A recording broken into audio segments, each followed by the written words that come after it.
എല്ലാവർക്കും നമസ്കാരം. നമുക്ക് ചോറ് കഴിച്ചാലോ? ചോറിനറായില്ലേ? അപ്പം ചോറ് കഴിക്കാവേ. ചൂട് ചോറാണേ. ചോറാണ് വെച്ചത്. ചെറിയൊരു ചക്കയായിരുന്നു കേട്ടോ. ഓക്കെ.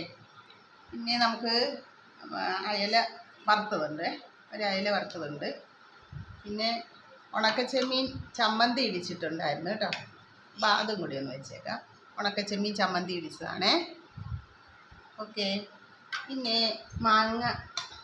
മാംഗോ പിക്കിൾ ഒരു ശകലം ടേസ്റ്റിന് ഒന്ന് വെച്ചേക്കാം. അപ്പം ഇത്രയാണ് ഇന്നത്തെ ഉച്ചയ്ക്കുള്ളത് കേട്ടോ. പിന്നെ പപ്പടം ഉണ്ട്. ഈ ഓർമ്മ വിട്ടുപോയി. പപ്പടം ഉണ്ട്. പപ്പടവും കൂടി 2 എണ്ണം വെച്ച് കഴിഞ്ഞാൽ ചെറിയ പപ്പടമാണേ, വലിയ പപ്പടം അല്ല. ഓക്കെ. അപ്പം ഇത്രയാണ് ലഞ്ചിന്. അപ്പം നമുക്ക് കഴിച്ചാലോ? ഓക്കെ.